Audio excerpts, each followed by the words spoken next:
अस्सलामुअलैकुम, आप face to face देख रहे हैं। मैं हूं मोहम्मद अकबर बाजवा। आज कागजात नामजदगी जमा कराने का आखिरी रोज था, बल्कि वो एक हमारे कुलीग कह रहे थे आज कि आज कागजात नामजदगी छीनने का आखिरी दिन था। और आज फिर हमने वो मामला देखे। लाहौर के अंदर जुबैर न्याजी के कागजात उनके जो वकील थे वो जमा कराने गए। आरओ ऑफिस के अंदर वो बैठे हुए थे। आप हिसाब लगाए कि आरओ ऑफिस में बैठे हुए उन्होंने कागजात आरओ साहब की मेज़ पर रखे, वहाँ से एसएचओ साहब वो कागजात उठा के दौड़ गए।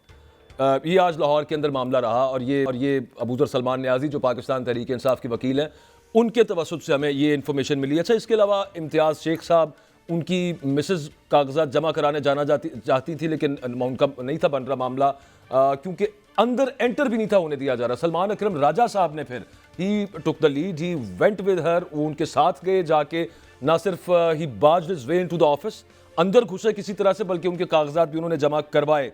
हमाद अजहर साहब के कागजात लतीफ़ खोसा साहब ने जमा करवाए।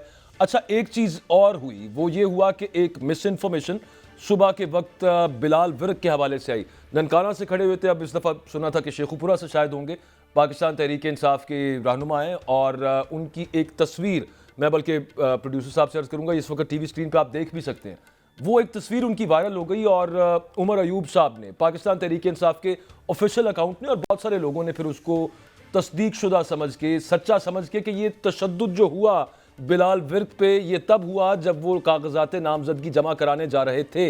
लेकिन it turned out to be a fake news. और तहरीक इंसाफ की तरफ से कहा गया कि खुद बिलाल विर्क ने ये कंफर्म किया था कि उन पर यह तशद्दुद तब हुआ कि जब वो कागजात नामजदगी जमा कराने गए थे बार कैफ।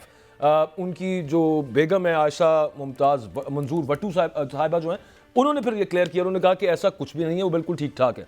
बल्कि मुझे एक सोर्स से कंफर्म हुआ, वो कल रात को एक शादी पे, रज़ा हराज साहब के बेटे की शादी पे मौजूद थे और बिल्कुल ठीक ठाक थे।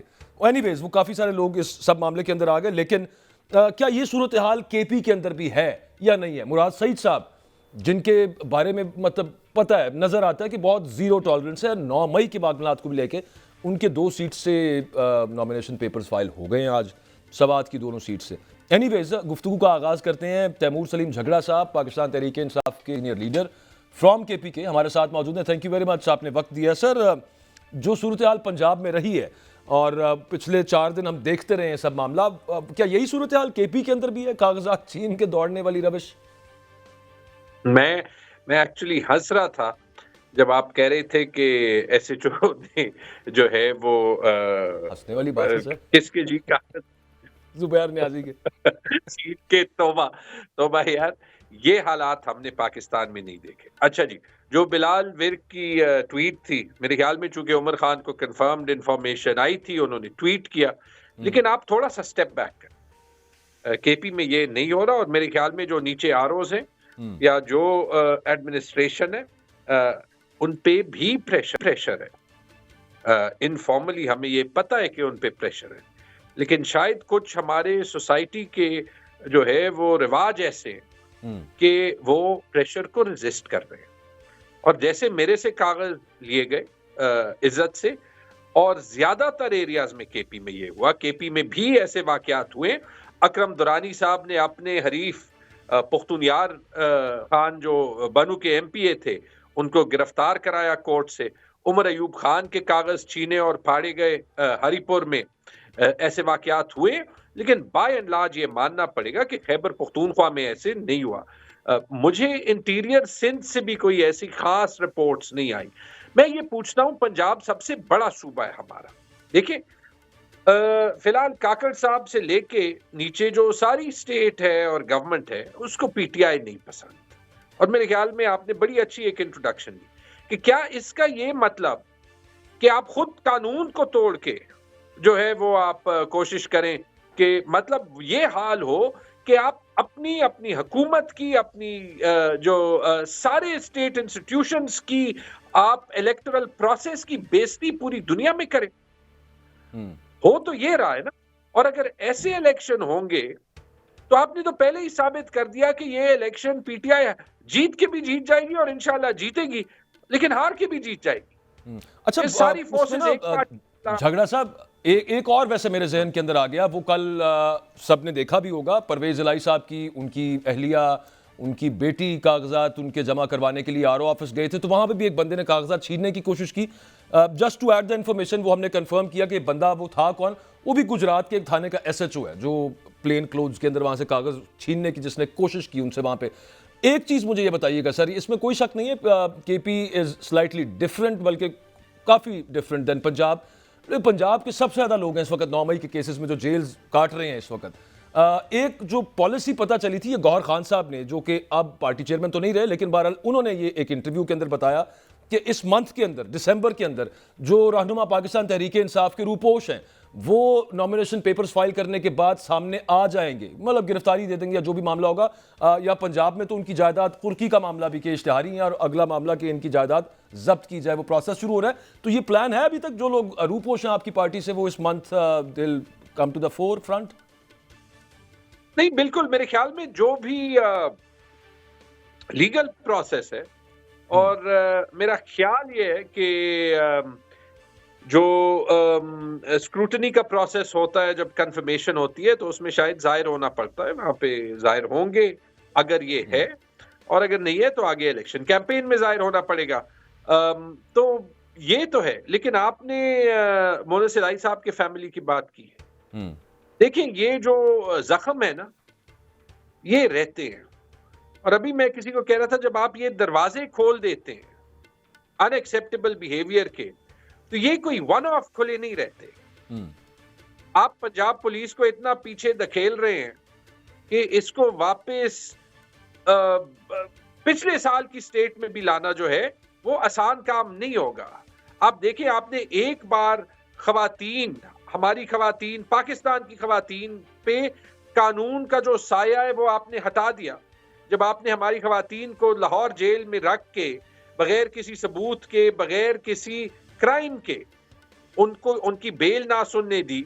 खतीजा शाह को जब बेल मिली तो उनको क्वेटा भेज दिया, उससे पहले 3MPO भेज दिया, वो हो गया। फिर आप देखते हैं कि जो बलोच खवातीन इस्लामाबाद आती हैं, इस्लामाबाद पुलिस ने उनके साथ क्या हाल कर दिया। या फिर एक हमारी जो एंकर हैं, उन्होंने किस टाइप का इंटरव्यू किया। मतलब हम करना क्या चाह रहे हैं। और फिर ये जो तस्वीर है, या फिर जो उस्मान डार की वालदा के साथ हुआ, आपके ख्याल में इनके जख्म जो है वो नहीं रहेंगे?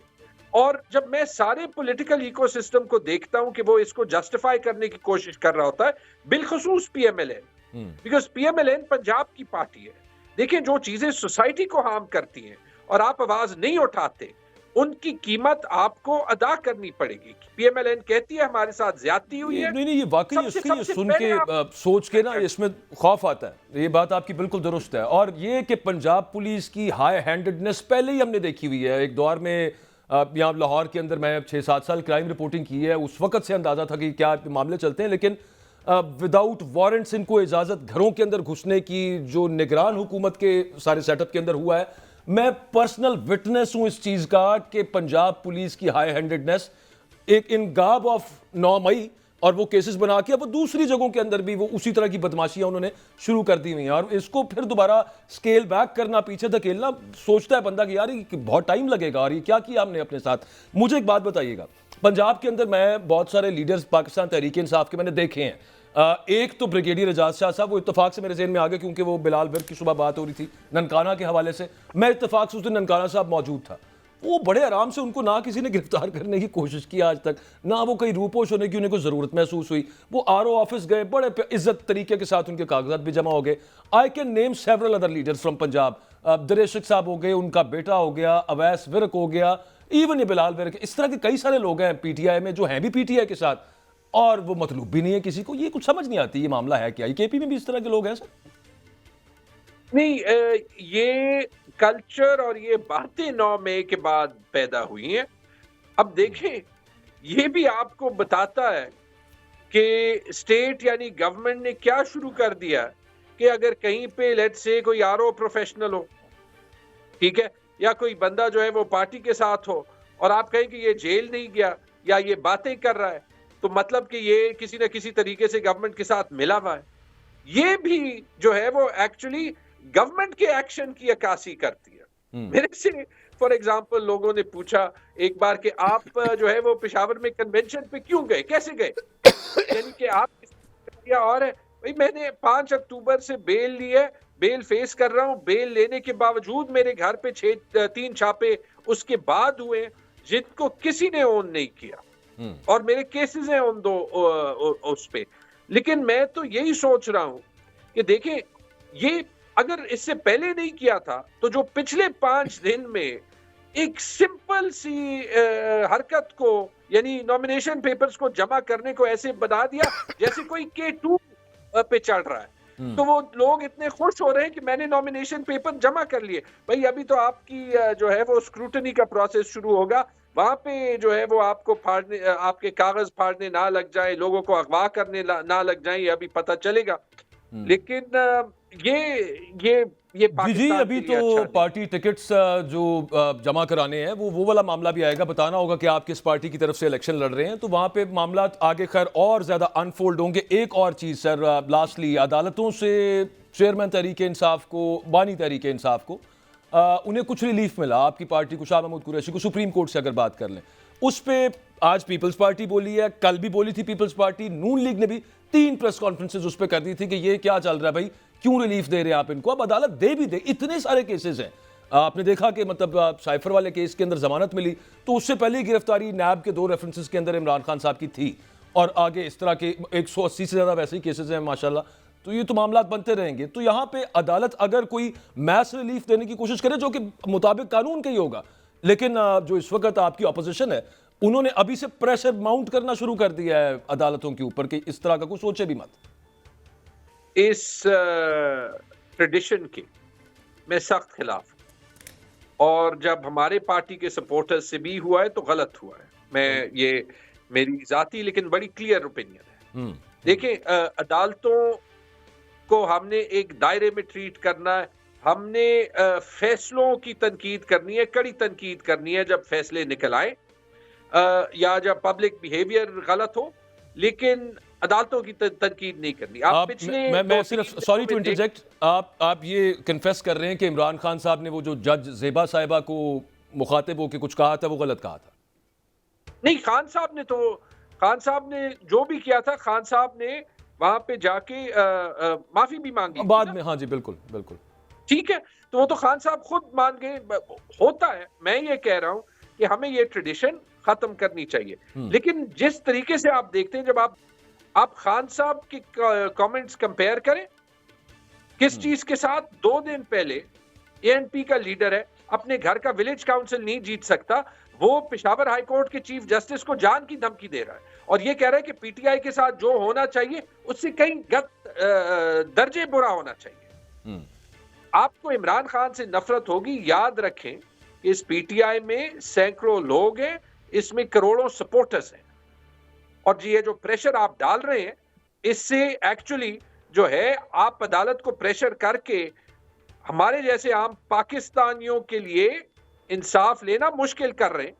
और ये इन सारे लोगों को 8 फरवरी को याद रखेगा, या कल जो पीएमएलएन ने बातें की, या फिर एकदम से अभी इनको याद आ गया कि पीटीआई बैन होनी चाहिए। क्यों बैन पीएमएलएन तो वो उनकी जो स्पोक्स पर्सन है मरियम औरंगजेब साहिबा, वो तो कल मैं बल्कि एक सोशल मीडिया पे मैंने ही लिखा, वो बिल्कुल यूं महसूस हो रहा था जैसे वो जजेस को डराने की कोशिश कर रही हैं 9 मई का नाम लेके, और दूसरी तरफ भड़काने की कोशिश कर रही हैं कि ये देखें जजेस क्या कर रहे हैं। एनीवे सर, इसमें कोई दूसरी राय नहीं है कि पिछले इलेक्शंस के अंदर 1.5 करोड़ से ज़्यादा वोटर्स, और उनको यूं मैं कहूँगा आई वुड से तकरीबन यूं डिसइनफ्रेंचाइज कर देना, उनको अपनी मर्जी से वोट ना देने देना, ये ना सिर्फ जमहूर की तौहीन है, सियासत का भी नुकसान है, मुल्क का भी नुकसान है। Thank you very much Taimur Saleem Jhagra साहब, आपने अपना कीमती वक्त दिया। साथ प्रोग्राम में सलमान आबिद साहब, सीनियर तज्जियाकार जर्नलिस्ट मौजूद हैं, और हाफिज एहसान अहमद साहब भी हमारे साथ मौजूद हैं, मारूफ कानूनदान है। एक ब्रेक लेनी है जी, ब्रेक ले लेना, तो ब्रेक के बाद आके बात करेंगे कि साइफर केस में जो जमानत इमरान खान साहब को सुप्रीम कोर्ट ने दी, उसमें जो ऑब्जर्वेशंस थी मौजूद जज साहिबान की, जिस पर पीएमएलएन ने तनकीद की, उन ऑब्जर्वेशंस के बावजूद जिस सूरत के साथ जेल के अंदर ट्रायल जारी रहा कल, और वकला की गैर मौजूदगी में, उनको बताया भी नहीं गया शाह महमूद कुरैशी और इमरान खान के वकला को, और पता नहीं मेरे ख्याल 18-19 गवाह हैं, उनकी बयान उनके रिकॉर्ड करवा दी, और बस वो लग रहा है कि जल्द अज जल्द साइफर केस में भी सजा हो जाएगी। इस पर कुछ बात करेंगे, पॉलिटिकल ओपिनियन भी इस पर लेंगे और लीगल ओपिनियन भी लेंगे। Stay with us.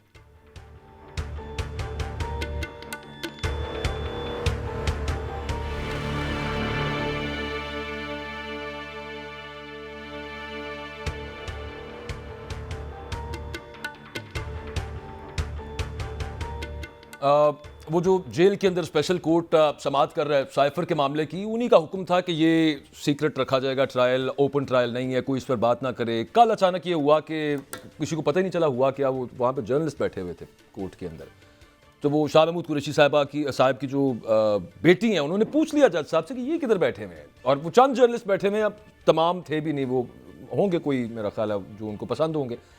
तो उन्होंने कहा कि हाँ ये अभी भी ओपन नहीं है ट्रायल। फिर थोड़ी देर बाद उन्होंने कहा हाँ ये ओपन है, आप इस पर बात कर सकते हैं। तो उसके बाद फिर जो प्रोसिक्यूटर्स थे उन्होंने बाहर आके बात की और उन्होंने बताया कि आज मुझे एग्जैक्ट नंबर भूल गया मतलब, लेकिन 10 से ज़्यादा गवाहों पर के बयान रिकॉर्ड कर लिए गए हैं। और फिर शाह महमूद कुरैशी साहब की बेटी ने बताया कि हमें तो पता ही नहीं था कि आज अदालत लगनी भी है, और उनके वकला वहाँ पर नहीं आ सके। वकला की गैर मौजूदगी के अंदर ये सब मामला हो गया। हाफिज़ एहसान साहब मारूफ कानूनदान है, हमारे साथ मौजूद हैं। हाफिज़ साहब, जब सुप्रीम कोर्ट ज़मानत वाला मामला सुन रही थी, आई नो कि ऑब्जर्वेशन उस तरह से मैटर नहीं करती, ना वो डायरेक्ट कर सकते हैं लोअर कोर्ट को, लेकिन अतर मिनुल्लाह साहब ने तो एक ये बात की, और ये क्या कहते हैं उसको, ये विंडिकेटिंग है चेयरमैन तहरीक इंसाफ के लिए। उन्होंने कहा कि बानी तहरीक इंसाफ इमरान खान जो है वो मासूम है, उन पर जुर्म साबित नहीं हुआ। लेकिन दूसरी तरफ जो साइफर कोर्ट जो है, अब जिस तरह से वो मामला आगे चला रही है, वो तो बहुत जल्दी में लग रही है कि उन्होंने पता नहीं सजा सुनानी है बहुत जल्द। और दूसरी बात ये कि ये आपके ख्याल में ये जिस तरह से ये कल बयानात रिकॉर्ड किए गए, करवाए गए, ये खिलाफ कानून नहीं है सर?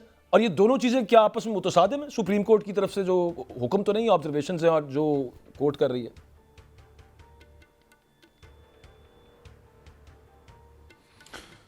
बिस्मिल्लाहिर्रहमानिर्रहीम। अकबर भाई, आपका बहुत शुक्रिया कि आपने मौका दिया। अभी मैं आपके इस पहले कॉन्टेक्स्ट की तरफ आता हूं जिस पे आपने बात की साइफर कॉन्टेक्स्ट के अंदर, लेकिन उससे पहले जो आपने एक बात की थी पंजाब पुलिस की हद तक, मैं उस पर भी एक ज़रूर आपसे बात करना चाहूँगा। क्योंकि पंजाब की जो पुलिस है वो हमेशा से एक पावर माइंडसेट के साथ काम करती है, और वो कोई भी हुकूमत हो उसका वतीरा यही रहा है, और अंग्रेज़ दौर से ये चलता आ रहा है और आज तक इसका चलता आ रहा है। और हर पॉलिटिकल पार्टी के दौर के अंदर पंजाब पुलिस जो है, उन्होंने भी अपने आप को पेश किया है कि जी हमारी सर्विसेज हाजिर हैं, और उसके बाद पॉलिटिशियंस ने भी उन सर्विसेज को एंजॉय किया और उसके अंदर जो है अपनी असर्ट किया। वो कोई भी हुकूमत आप इस चीज़ के ले लो, और सफ़र उसका पाकिस्तान का आम आदमी है। और जिस इलेक्शन कॉन्टेक्स्ट में भी आपने बात की है, तो अगर आप इस इलेक्शन कॉन्टेक्स्ट के अंदर आप देख लें, तो चूँकि दूसरे सूबों के अंदर कुछ शायद वैल्यूज़ ऐसी हैं या कुछ चीज़ें ऐसी हैं कि जिस वजह से चीज़ें जो हैं वो चल जाती है, लेकिन पंजाब के अंदर एक कॉलोनियल सिस्टम जो है वो ज़्यादा है।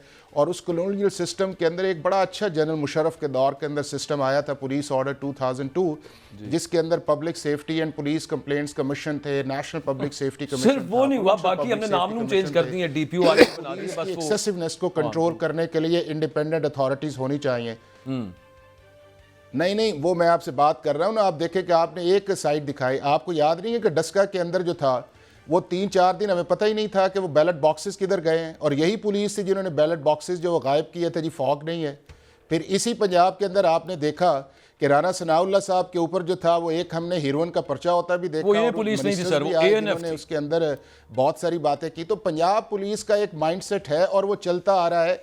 और जितनी देर तक इन पाकिस्तान की पॉलिटिकल पार्टीज़ ने अपनी सिम्मत ने ठीक की आम आदमी को रिलीफ देने के लिए, ये सिलसिला चलता आ रहेगा। और ये तो चंद इशूज़ हैं पाकिस्तान के हर थाने के अंदर जो है, और स्पेशली पंजाब और सिंध के अंदर जो है लोगों के साथ जो जिल्लत अमीज सलूक किया जाता है, उसकी जिम्मेदार यही पॉलिटिकल पार्टीज है जिन्होंने बात आपकी दुरुस्त है। पुलिस का एक कल्चर हर है, दफा पुलिस को इस्तेमाल करने की मैं एक जाती आपको वैसे मामला बताता हूँ, बात कहीं और निकल जाएगी, लेकिन एक नौजवान अफसर इन्होंने ही बदलना है ना जी, इन्होंने ही बदलना है। और दूसरा ये है कि मैं थोड़ी सी अर्ज कर रहा हूँ, देखे ना कॉन्स्टिट्यूशन पे एक नौजवान अफसर थे, अब मैं उस पे आ जाता हूं, केपी से थे, वो यहाँ पे आके तैनात हुए। मैं उस वक्त रिपोर्टिंग करता था। उन्होंने मुझे कहा कि यार ये यहाँ पे लोग अपने मातहतों से कैसे बात करते हैं पुलिस अफसर, मैं केपी के अंदर ये करके दिखाऊं ना अपने मातहत के साथ, तो मुझे छोड़ेगा नहीं वो। तो ये कल्चर की बात कर रहा था। हम खैर आगे आ जाते हैं, मुझे उस साइफर वाले मामले पे तो सर बताया ना जरा। नहीं आपको पता है, नहीं देखें, इसके अंदर दो इश्यूज है। एक पंजाब की मट्टी का इशू है, और दूसरा पंजाब के अंदर जो ग्रूमिंग होती है उसका भी इशू है। आपको इस तरह के लोग जो हैं दूसरे प्रोविंसेस के ऑफिशियल्स नहीं मिलेंगे जिस तरह पंजाब के लोग ट्रीट करते हैं, ना सिर्फ पंजाब के अपने लोगों के साथ बल्कि अपने जो सबॉर्डिनेट्स हैं उनके साथ भी आप देख लें। और यही वो वजह थी कि जब बांग्लादेश के अंदर भी आया था, ये ब्यूरोक्रेसी एक बहुत बड़ी वजह थी कि जिसकी वजह से वहाँ के लोग जो थे वो एनाइड हुए। तो ये एक लॉन्ग हिस्ट्री है, उसकी रिस्पॉन्सिबल पाकिस्तान का सिस्टम, पाकिस्तान के पावरफुल लोग हैं, ये पाकिस्तान के पॉलिटिशियंस हैं जिन्होंने इसको चेंज करने की कोशिश नहीं की। जब विक्टिम साहब ये बताइए, ये जज अबुल हसनात जुल्फिकार साहब की स्पेशल कोर्ट क्या कर रही है? अच्छा, अब उस पर आ जाते हैं। आपने बात की, बात यह है कि सुप्रीम कोर्ट ऑफ पाकिस्तान के अंदर जो मामला गया है और वहाँ पे जाके हुआ है, सुप्रीम कोर्ट ऑफ पाकिस्तान की या कोई भी हाई कोर्ट की ऑब्जर्वेशन जितनी देर तक ट्रांसलेट न की जाए उतनी देर तक जो है वो सिर्फ एक टेंटेटिव, आप ये समझें कि स्टेटमेंट की हद तक है। ऑर्डर का हिस्सा वो जब तक बने ना उसका कोई इम्पैक्ट नहीं आता। अब दो चीज़ें इस चीज़ के अंदर बड़ी इंपॉर्टेंट है। एक, अगर आप साइफर का सारा देखें तो साइफर के अंदर जो है वो फॉर्मर प्राइम मिनिस्टर का एक एडमिशन मौजूद है, वो हर स्टेज पे मौजूद है। वो उनका स्टेटमेंट जो था वो पब्लिक मीटिंग के अंदर भी है, वो उनका स्टेटमेंट अपनी इन्वेस्टिगेशन के अंदर भी है, वो उनका स्टेटमेंट जो है वो कोर्ट्स के अंदर भी है, और वो उनका स्टेटमेंट हाई कोर्ट के अंदर भी है कि मैंने जो रिजीम चेंज पे बात की है उससे मुझे as a prime minister of Pakistan मुझे इम्यूनिटी हासिल है। और उसी बुनियाद के ऊपर जब इस्लामाबाद हाई कोर्ट का एक फैसला आया था तो उसके अंदर बड़ी स्ट्रॉन्ग रिटन ऑब्जर्वेशंस आई थी, क्योंकि ऑफिशियल सीक्रेट एक्ट जो है उसके अंदर दो चीज़ें बड़ी वाज़ेह हैं। एक, उसके अंदर ये है कि अगर आप पाकिस्तान के किसी पब्लिक ऑफिस होल्डर्स के अंदर हैं तो आपकी ये जिम्मेदारी है कि आपके पास कोई भी इंफॉर्मेशन आए, जितनी देर तक लॉ उसकी एक्सेप्शन वाज़े तो हाफिज साहब कभी पाकिस्तान की तारीख में अगर इसके तहत केस चला हो तो हमें कुछ वाज़े हो ना, हमें तो पता ही पहली दफा चला कि ये भी कोई एक्ट बना हुआ है, यहाँ पर ये मामला चल रहा है। लेकिन अब मैं ना असल में सलमान आबिद साहब यार, वो मुझे ऐसे लग रहा है पाकिस्तान की हिस्ट्री के अंदर पहली दफा इस तरह हुआ है कि किसी प्राइम मिनिस्टर ने साइफर इसी तरह लहराया। जुल्फिकार अली भुट्टो ने पाकिस्तान की हिस्ट्री में कभी सर नहीं, जुल्फिकार अली भुट्टो साहब ने, तो जब हेनरी किसिंजर का साइफर ही था, चीजें करते हैं जुल्फिकार अली भुट्टो ने लियाकत बाग के अंदर हेनरी किसिंजर का साइफर लहराया था। सर चीजों को कट एंड पीस के अंदर ना जाए। नहीं आपने कहा ये पहली दफा हुआ, मैंने कहा पहली दफा नहीं, ताकि फिर ये कट पीस के पाकिस्तान पाकिस्तान की 1947 से लेके आज तक किसी प्राइम मिनिस्टर या हेड ऑफ स्टेट ने इस तरह साइफर तो नहीं लहराया ना जी। पाकिस्तान के किसी हेड ऑफ स्टेट या प्राइम मिनिस्टर ने इस तरह उसको जुल्फिकार अली भुट्टो साहब ने रावलपिंडी के लियाकत बाग में इम्यूनिटी ली गई। लेकिन हम इस एटॉमिक प्रोग्राम बंद करने के लिए हेनरी किसिंजर ने लिखा था, वो उन्होंने बता दिया था पब्लिक जलसे में। किसने बताया? जुल्फिकार अली भुट्टो साहब ने। सर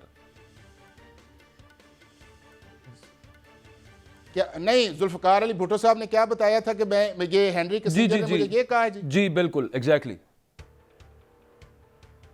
तो ये नहीं, वो क्या एक साइफर आया था कि जिस साइफर को ये कहा गया था कि ये वो साइफर है जो हमारे फॉरेन ऑफिस की तरफ से आया है और जिसके अंदर हमारा एम्बेसडर ये कह रहा है।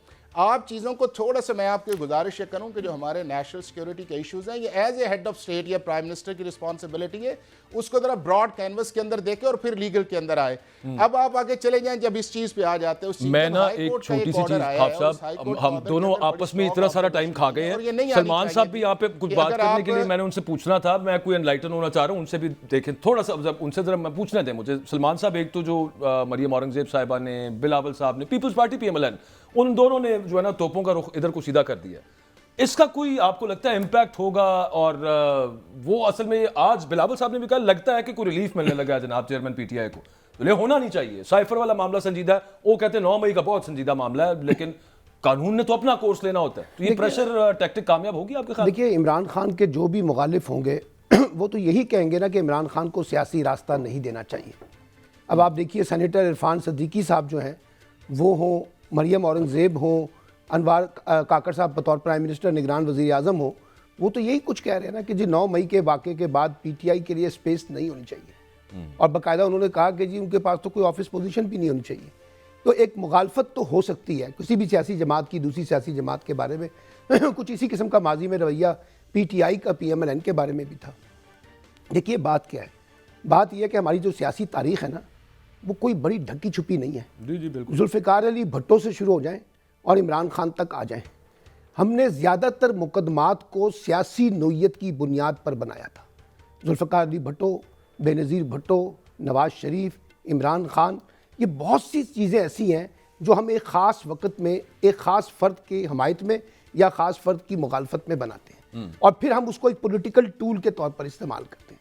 आप देखिए ना नवाज शरीफ साहब के खिलाफ क्या कुछ नहीं हुआ था, यार लेकिन यही अदालतें थी ना। ये जो टूल है ना, ये पीएमएलएन बहुत कामयाबी से देखिए बिल्ड वो करती आई है, कर लेती है, बड़ा जबरदस्त, बड़ा एक्सपीरियंस जमात है, लेकिन यही अदालतें थी ना, यही नैब थे ना, यही नैब के प्रोसिक्यूटर थे ना। कितनी बड़ी बड़ी तकरीरें करते थे, कितने बड़े बड़े दावे करते थे नवाज शरीफ साहब के बारे में, लेकिन आज वही नैब, वही प्रोसिक्यूटर क्या कह रहे हैं कि हमारे पास कोई एविडेंस नहीं है, नवाज शरीफ साहब बेगुनाह है। कल तक वो गुनाहगार थे, आज वो बेगुनाह हो गए, क्योंकि कल उनके ऊपर कोई और अजाब था, आज उनके ऊपर कोई और रहमत है। तो इस तरह हमारा मौकफ तो बदल जाता है। आज इमरान खान के बारे में जो कुछ कहा जा रहा है, कल आप देखिएगा वक्त बदलेगा, इसी इमरान खान को फिर इन्हीं अदालतों के जरिए कहा जाएगा, रिलीफ भी मिलेगा और कहा जाएगा कि जनाब ये सब चीज़ें जो है वो तो पॉलिटिकल प्रेशर या पॉलिटिकल विक्टिमाइजेशन के तौर पर आती हैं। हमारी सियासी तारीख का अलमिया ये है कि हमने माजी से कोई सबक नहीं सीखा। आज जो कुछ पाकिस्तान के अंदर हो रहा है वो ठीक नहीं हो रहा, चाहे उसमें सियासी जमातें शामिल हैं, चाहे वो इमरान खान है, चाहे सियासी जमातें हैं, चाहे सारों ने मिलकर बेड़ा रखी है। सर आप देखिए ना ये कहाँ ले गए हम इस मुल्क को, हम कहाँ लेके जा रहे हैं और हम क्या साबित करना चाह रहे हैं दुनिया में, हम अपना क्या फेस दिखा रहे हैं डेमोक्रेटिक, हम क्या फेस दिखा रहे हैं कि पाकिस्तान कॉन्स्टिट्यूशन के ऊपर कहाँ खड़ा है, हमारी जुडिशरी कहाँ खड़ी है, हमारे एहतसाब का निज़ाम कहाँ खड़ा है। यानी इस एहतसाब के निज़ाम के ऊपर अब कोई कमी रह गई है कोई कमेंट करने के लिए? मुझे बताइए जरा, किस तरीके से नवाज शरीफ साहब ने सैफुर रहमान को इस्तेमाल किया था पीपल्स पार्टी के खिलाफ, फिर उसके बाद जो नैब बना वो नैब किस तरीके से इस्तेमाल होता रहा, अब आप देख लीजिए कि अब किस तरह से इस्तेमाल हो रहा है। तो मेरा मतलब सिर्फ ये है कि मोटी बात सलमान साहब आप ये कह रहे हैं कि फिलहाल तो यूं चलता रहेगा। नहीं जी, चला रहे हैं, आपके इदारे चला रहे हैं ना सर, आपके यहाँ जो अदालती निज़ाम है, आपका जो एहतसाब का निज़ाम है, आपका ब्यूरोक्रेसी का निज़ाम है, ये सब इसी तरह से चल रहा है ना। और ये बिल्कुल ठीक कहा हाफिज साहब ने, पुलिस को तो हमने हमेशा से सियासी मकासद के लिए इस्तेमाल किया ना, और हर हुकूमत ने इस्तेमाल किया ना, किसी एक हुकूमत की बात थोड़ी है। हमने तो बाकायदा वो जैसे कहते हैं ना कि आप कॉन्स्टिट्यूशन के और कानून के पाबंद हैं, हमने कहा नहीं, आप कॉन्स्टिट्यूशन के और कानून के पाबंद नहीं हैं, आप हमारे पाबंद हैं, जैसे हम कहेंगे वैसे आपको ऑपरेट करना होगा। अब इसी मुल्क के अंदर अदालतें कह रही है ना कि भाई आप हमसे जमानतें ना लें, आप जाकर प्रेस कॉन्फ्रेंस कर लें। अब आप मुझे बताइए क्या ये किस तरह की रिफ्लेक्शंस है हमारी? तो मेरा क्या समझता ये हूं, आज भी पाकिस्तान को सीरियस किस्म की रिकंसिलिएशन की जरूरत है और सारे स्टेक होल्डर को बैठने की जरूरत है, लेकिन रास्ता निकालने की जरूरत है, क्योंकि जमहूरियत जो है वो रास्ता निकालती है सर, वे फॉरवर्ड निकालती है। सलमान साहब एक तो जज साहब रियलिस्टिक बात कर रहे हैं, ऊपर से आप उन पर तनकीद कर रहे हैं। मैं तनकीद नहीं कर रहा, मैं तो कह रहा हूं कह रहे थे ना सबूत नहीं है, तो मुझे तो कसम से मुझे ये लगा दूसरी तीसरी पेशी के ऊपर, मैंने कहा शायद अभी ये कह देंगे मैं तो प्रोसिक्यूटर भी नहीं हूं और इस तरह का मुझे एक मुशाहिबा से पड़ा था। एनीवेज मैंने हाफिज साहब से एक सवाल पूछना है, अहम क्वेश्चन ये है कि नॉमिनेशन पेपर्स इमरान खान ने भी फाइल कर दिए, नवाज शरीफ ने भी फाइल कर दिए, कबूल किसके होंगे, इलेक्शन किसको लड़ने दिया जाएगा, वो सेंटेंस मुअत्तल हुआ है, कन्विक्शन वहीं पर है, ये बहस चल रही है एक मामला, उसके कुछ प्रेसिडेंट्स भी हैं, और जो मेन जो खासतौर पे तोशाखाना वाला मामला है उसमें जो मेरिट पर अपील वाला मामला है वो अभी तक नहीं उठाया, तो क्या कसूर पीटीआई के? वो लगा एक ब्रेक लेनी है छोटी सी, ब्रेक से वापस आते हैं हाफिज साहब से दोनों चीजें पूछने के, और ये भी कि नवाज साहब क्या उनकी ताहयात नाअहली खत्म हो चुकी है या अभी कोई और स्टेप्स बाकी हैं ब्रेक के बाद?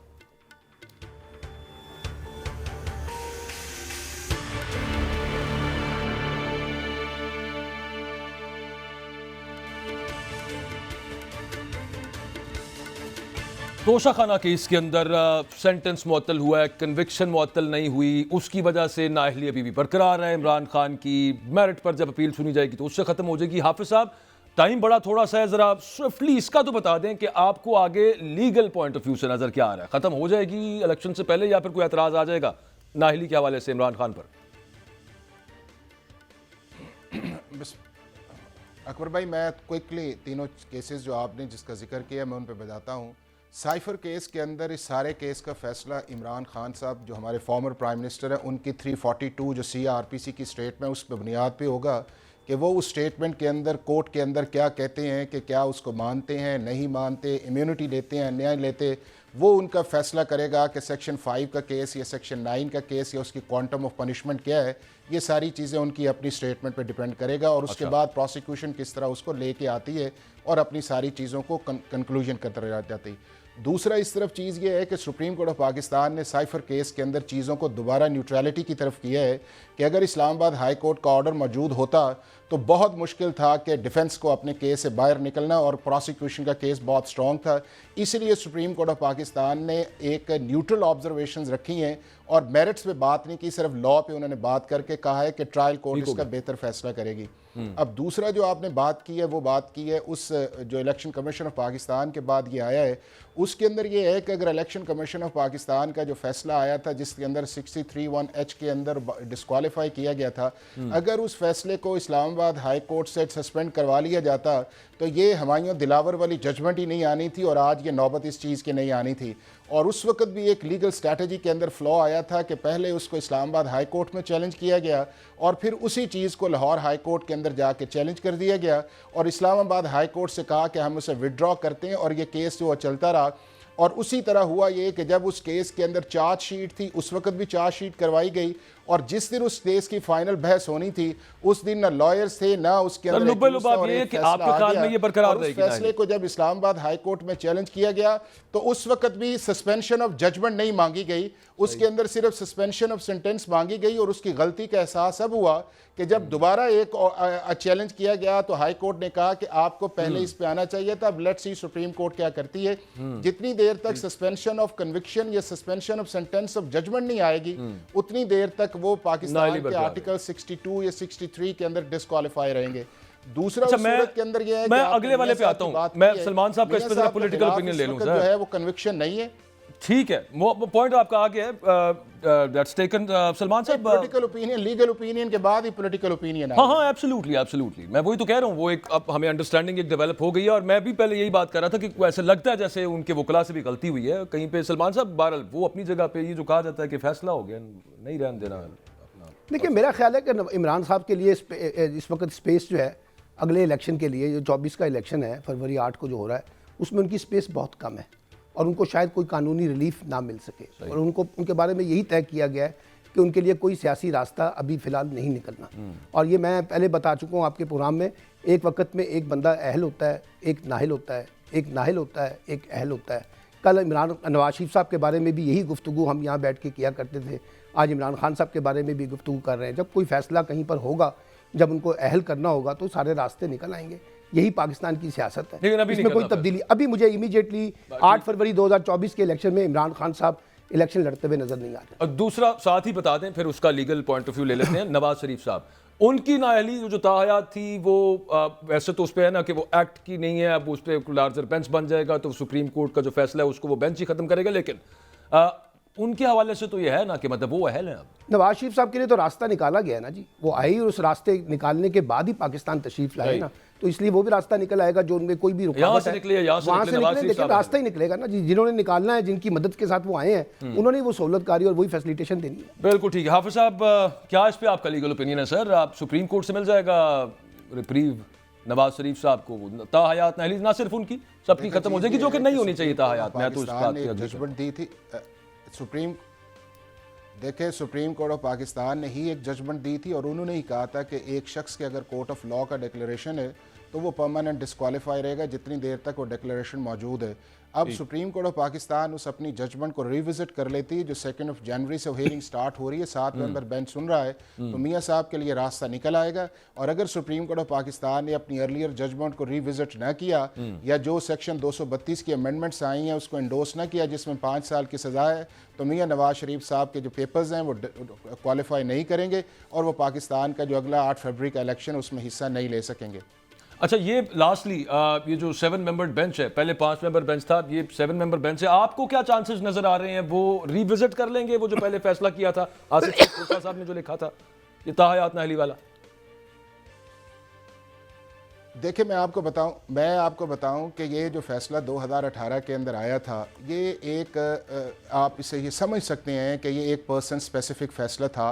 जब कानून के अंदर कोई मियाद नहीं थी किस चीज़ को डिस्क्वालीफाई करने की और उसको उस जजमेंट की बुनियाद पे किया गया, और जिसको पाकिस्तान की bar council, supreme court bar association हर मौके पे ये कहती रही थी कि इस जजमेंट को रिविजिट किया जाना चाहिए, लेकिन वो रिविजिट नहीं किया। और इवन चीफ जस्टिस जो पीछे गुजरे हैं, इवन जो लास्ट चीफ जस्टिस है, उन्होंने भी कहा था कि ये हार्श पनिशमेंट है, आप किसी को परमानेंट डिस्क्वालीफाई नहीं कर सकते। तो मुझे ये लगता है ये है कि 2 जनवरी को जो फैसला, जब ये हेयरिंग स्टार्ट होगी तो 2-3 दिन के हेयरिंग के अंदर 6 या 7 को ये फैसला आ जाएगा और उसके अंदर सुप्रीम कोर्ट ऑफ पाकिस्तान जो अपना अर्लियर प्रिंसिपल है उसको रिविजिट करेगी और सेक्शन 232 के अंदर जो 5 साल की मियाद की जजमेंट पीडीएम के दौर के अंदर आई है उसको एंडोर्स करेगी और ये मामला जो है 62 का 62(1)(f) का जो है वो सुप्रीम कोर्ट इसको रिजॉल्व कर देगी। इसीलिए 5 की बजाय 7 मेंबर्स बेंचे हैं, बिल्कुल। क्योंकि पहले 5 का फैसला आया था, अब उसके ऊपर 2 उन्होंने ज्यादा कर दिया ज़ाहिर है कि उससे अगर 7 का फैसला जहांगीर तरीन साहब भी अहल हो जाएंगे ना उस फिर चीज उससे। के अंदर, तो ये इशू रिजॉल्व हो जाएगा। और अगर अर्लियर जजमेंट पे रहा तो मियां साहब डिस्क्वालीफाई रहेंगे।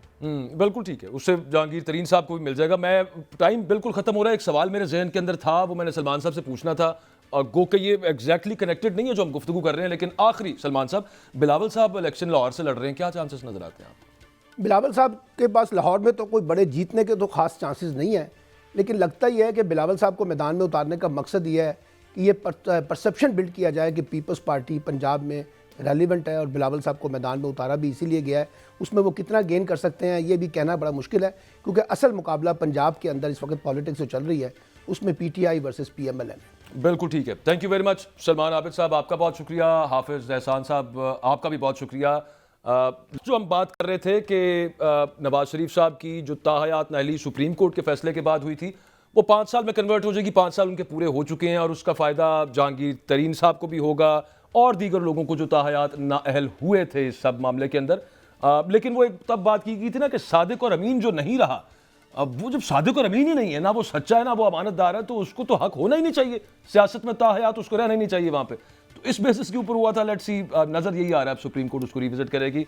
इमरान खान साहब का ये वाला एग्जैक्ट मामला नहीं है, वो और है, और वहाँ पे आपने सुनी ली डिस्कशन, मुश्किल लगता है कि उनको अहल होके इलेक्शन में जाने की इजाज़त दी जाए।